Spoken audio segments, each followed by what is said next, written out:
Katika biashara kuna discipline ya biashara, discipline ya fedha, nidhamu ya fedha, adabu ya fedha. Fedha ina adabu yake. Ikiwa kanisani, sadaka.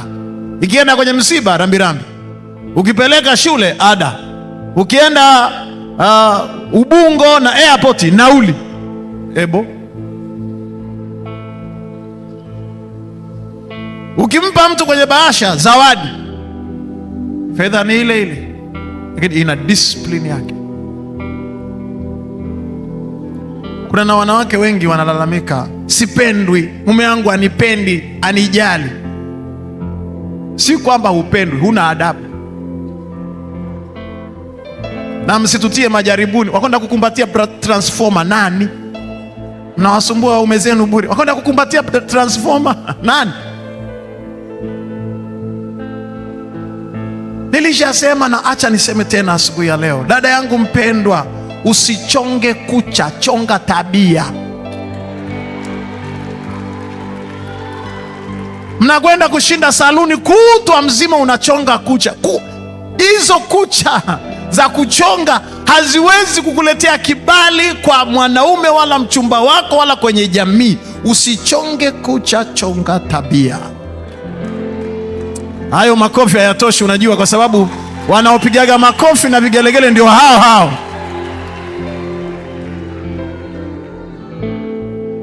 Hebu punga mkono pamoja na mimi. Haleluya. Hizo kucha ndefu namna hiyo za kwako, na afu kaongeza na za bandia na gundi juu yake, unaenda kuchimbia miogo.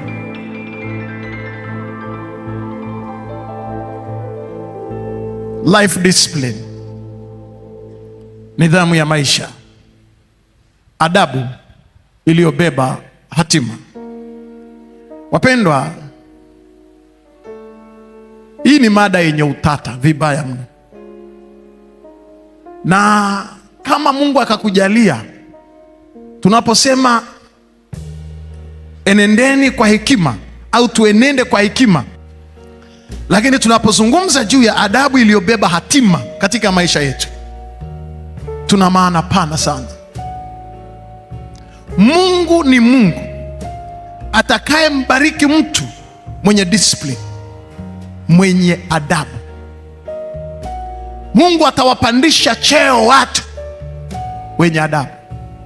Mungu atawafikisha watu kwenye ndoto na maono walionayo kwa sababu ya adabu. Only that. Si kwa sababu nyingine. Angalia sana katika jamii watu walio na adabu kazini. Na hapa kuna mambo mawili au matatu nitazungumza kwa haraka. Na nijaribu kuangalia katika Biblia namna Mungu alivyo serious na adabu. Mimi sikuwahi kujua. Unajua kuna vitu vingine unavisoma kwenye Biblia au unaishi, mama kila siku anakuambia wewe mtoto uwe na adabu, wewe kijana uwe na adabu, mwanangu uwe na adabu. Haujawahi kujua maana ya adabu ni kitu gani na adabu imebeba nini katika maisha yako. Yaani leo mtu akikuuliza huko kanisani, mchungaji Kimaro kafundisha nini, mwambie adabu. Ni maajabu kabisa leo, na uzee ulionao na mvi na kila kitu na ndevu, nafundishwa adabu. Maajabu. Lakini adabu imebeba, ukiwa baba lazima uwe na adabu kwa watoto wako, na ukiwa mtoto lazima uwe na adabu kwa wazazi wako. Huwezi kukosa adabu alafu unataka kwa watoto wa kuheshimu. Never. Heshima inatengenezwa. Heshima haina gundi ya kubandika. Uwe na discipline, utaheshimika. Hauna discipline, nothing. Utakuwa kila siku unajitambulisha, mimi ndio baba mwenye nyumba hii, mimi ndio mama yenu. Nani asiyekujua? Andika tu. Kuna kiwango ambacho huwezi kufika kwenye maisha yako usipokuwa na adabu. Kuna kiwango cha kiuchumi ambacho huwezi kufika, na hasa hapo penye uchumi. Kuna kiwango cha uchumi na fedha ambacho huwezi kufika usipokuwa na financial discipline na economic discipline. Lazima uwe na nidhamu ya kiuchumi na nidhamu ya fedha. Na watu wengi wamekwama hapa kwenye nidhamu au adabu juu ya fedha na uchumi. Muda wake anautumiaje? Huwezi kutenganisha muda na uchumi, huwezi kutenganisha muda na fedha. Muda wake anautumiaje? Maisha yake yamefungwa kwenye muda kwa kiwango gani? Anaweza akakazana ibada ishi, arudi nyumbani akaangalie filamu na amejiunganisha kwenye MB. Wenye mtandao wanapata hela kutoka kwako, alafu unaenda kuangalia wanaume wenzio na wanawake wenzako ambao nao wanaingiza hela kwenye kile kipindi. Huna hata aibu, lakini pia huna adabu. Ni lini wewe utatizamwa? Ni lini wewe utakuwa na kitu chenye impact katika maisha ya kwako? Kuna level fulani, hata ukiingia bafuni, hata ukienda sokoni, hata ukiwa barabarani, hata ukijiangalia kwenye kioo chumbani kwako, unajua kwamba kuna mahali ambako unapaswa kwenda au kufika, lakini haujafika, na hauwezi kujikataa. Hata wewe mwenyewe unafahamu. Na wengine mmebakia na kitu kinachosema tulikuwa naye kidato kimoja. Huyu jamaa tulikuwa naye kidato kimoja, lakini alikuwa na adabu. Hakunywa gongo, hakuiba ugali wa walimu shuleni. Wewe unamaliza darasa 7 unapotea na sufuria ya walimu. Enda nayo, ende kura ngoko, nenda kama nenda kale huo ukoko mpaka kesho. Lakini kuna wanafunzi walikuwa na discipline. Anafanya kazi yake aliyopewa na mwalimu. Akitumwa shamba la mwalimu anaenda akasafishe chumba cha mwalimu, anaenda. Wewe umemaliza darasa 7, umeondoka na sufuria ya walimu, chakula cha walimu, kisa nimemaliza darasa 7. Umemaliza maisha kwani? Unajionaje? Kwa mfano, hali yako vipi? Wengine tulikutuma chuo kikuu tu uchukue degree ukarudi na mimba. Wengine tulikutuma shule uende ukasome, ukaenda kutengeneza maboyfriend kwa sababu huna adabu, na magirlfriend kwa sababu hauna adabu. Lakini kuna watu waliokwenda vyuo na discipline, waliosoma masomo magumu ya kemia, sijui nini, biology, math, kwa discipline. Watafute leo mahali walipo, na wewe uliofanya marorocho huko, uliochezea muda wako, uangalie uko wapi. Wapo watu Wachaga wachache wa Kibosho, wapo Wakinga walikuja Kariakoo na Malboro na nguo zao wameweka kwenye mfuko wa spoti. Wapo wameweka, hawakuwa na begi, waliweka nguo kwenye boksi la spoti na SM, boksi la sigara. Wakinga Wachaga wachache wako pale Kariakoo kwa discipline ya biashara, consistency, uradidi, waliokuwa wanasimama na biashara yao. Kuna mawimbi ya maisha, lakini still wako pale. Waangalie leo, wana magorofa, wana maisha, adabu. Kuna kiwango, narudia tena, ambacho kwenye maisha huwezi kufika mpaka uwe na adabu. Na wakati ninafundisha lazima ujiulize, hivi mimi nimekosa adabu kiasi gani? Yaani sina adabu kwa kiwango cha namna gani? Unajua, unaweza ukawa mchungaji kwenye madhabahu lakini huna adabu. Hata washarika wanakuangalia wakiwa kula, wanaangalia kwa madhabahu, unajua ile ngoma pale imevaa joho na sio, lakini haina adabu. Unaweza ukawa mtumishi mkubwa, naweza ukawa mhubiri, lakini hauna adabu. Ila hauwezi kuwa na kibali cha kufikia mahali ambako Mungu anataka ufike. Na Mungu anawatengeneza watumishi wake kwa kutengeneza discipline. Na nilishangaa katika Biblia, hakuna kitu ambacho Mungu amekitengeneza ndani ya maisha ya mtu kwa muda mrefu kama life discipline au self discipline, nidhamu binafsi au nidhamu ya maisha. Na ukiona watu wameendelea, ni adabu. Hata kabla sijahubiri, hakuna mtu, Biblia inasema Suleimani alipoambiwa aombe, aliomba hekima na adabu. Akamwambia Mungu, mjalie mtumishi wako moyo wa hekima na adili na adabu, ili nijue vyema jinsi nipasavyo kuingia na jinsi nipasavyo kutoka. Unijalie.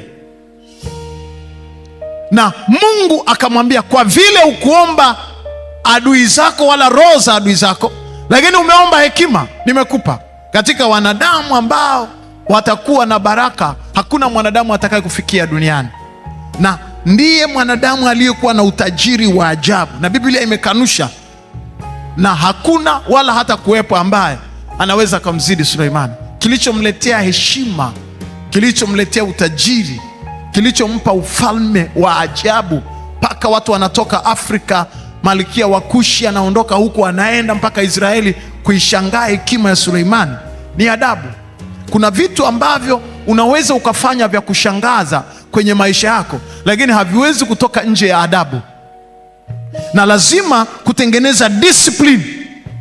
Kuna watu ambao kiukweli wala haujawahi kujua, wala ukakaa mahali ukafanya personal critical evaluation, tathmini binafsi ya kujiangalia, hivi mimi nina adabu kiasi gani?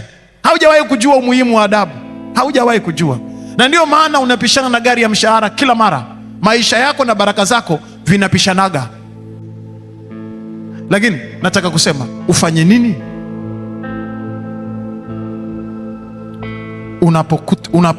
unapokutana na watu wasiokuwa na adabu? Kama kuna mambo ambayo unapaswa uchukue tahadhari, angalia sana, usijiuze kwenye mikono ya mtu asiyekuwa na adabu.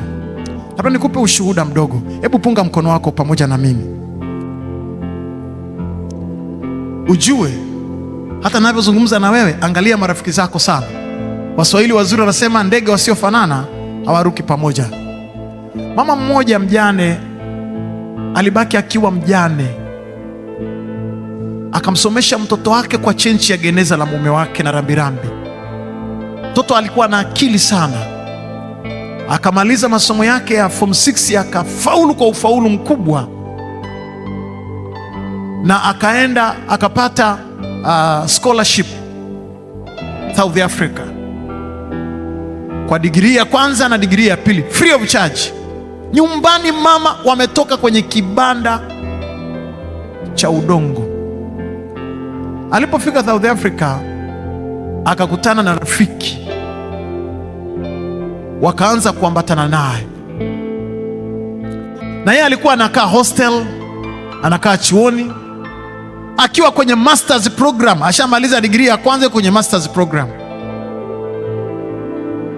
na rafiki yake aliyekutana naye huko South Africa akamwambia, tafadhali, utaendelea kukaa hosteli mpaka lini? Mimi nimepanga apartment, kwa nini usije kwenye nyumba yangu nyumbani?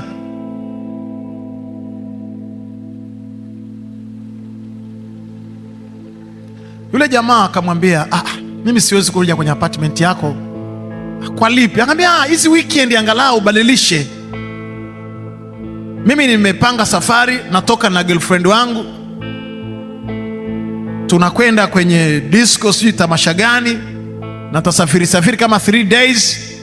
Wewe uje ukae. Yule mtoto pasipo kujua, kifaranga kinapozungumza na nyoka, akaenda, na alipofika ni innocent person. Yule jamaa akamwambia, bwana, mimi na demu fulani hivi naweza nikakuletea. Akamwambia, mimi bwana, nasoma hapa na malengo yangu. Mama yangu ni mjane, nasubiriwa na mama, nasubiriwa na ukoo, nasubiriwa na kijiji. Siwezi hayo mambo ya kipuzi, siwezi wala sitaki. Akaona kama ni uongo. Wakati wa chakula cha jioni akaja mdada mmoja. Yule kijana akamwambia, mimi naondoka, naenda kwenye treni, naenda nyumbani, siwezi. Akamwambia, kwani una matatizo gani? Akamwambia, maisha hayo siyawezi, sio kilichonileta South Africa. Lakini akabaki kule ndani, akalala, Wale wakaondoka na yule dada na boyfriend na girlfriend, akaondoka wakaenda kwenye matamasha, kwenye madisko yao. Kumbe yule bwana ambaye ni rafiki yake anatembea na mke wa mtu, na yule mwanaume ni baharia.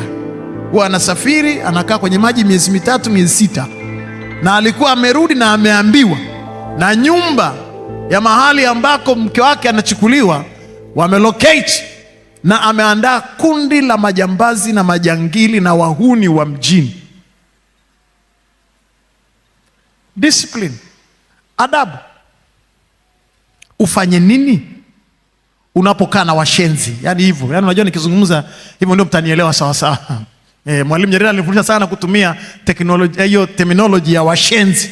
Ufanye nini unapokaa katikati ya washenzi? Ufanye nini?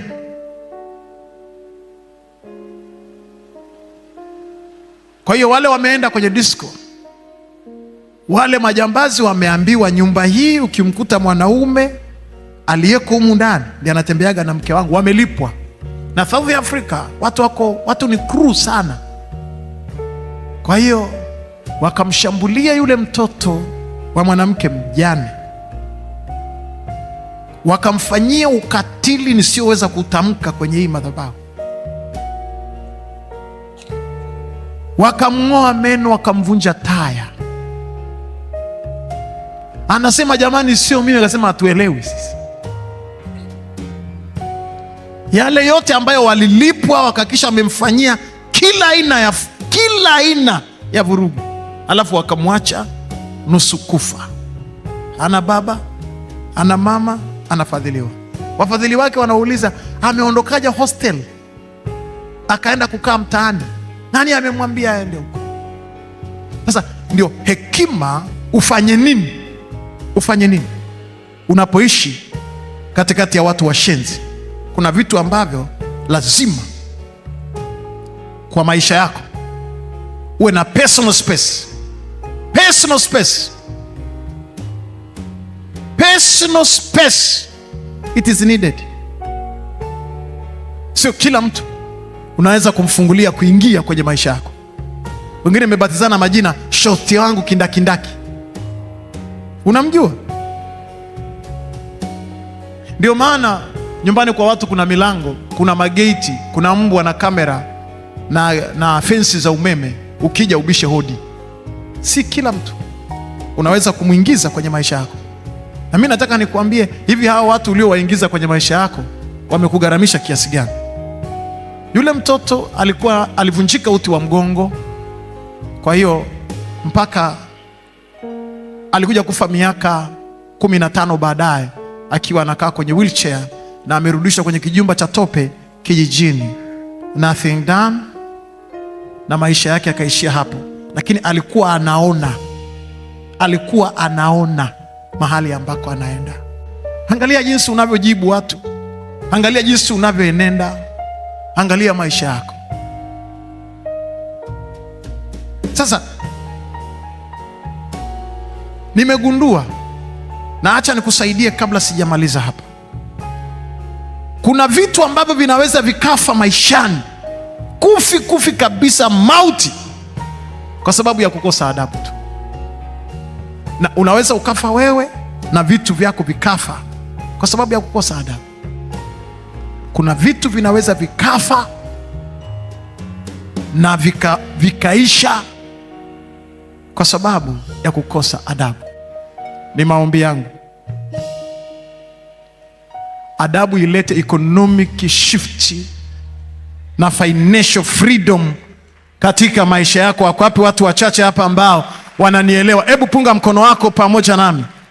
Ni muda wa kuchukua nafasi yako katika meza ya HW, tuwasilishe kwako mawazo yenye tija kwa maneno ya dhahabu, kukupa hamasa na kukujengea uwezo wa kufanya zaidi na kuwa zaidi. Welcome to the home of positive vibes.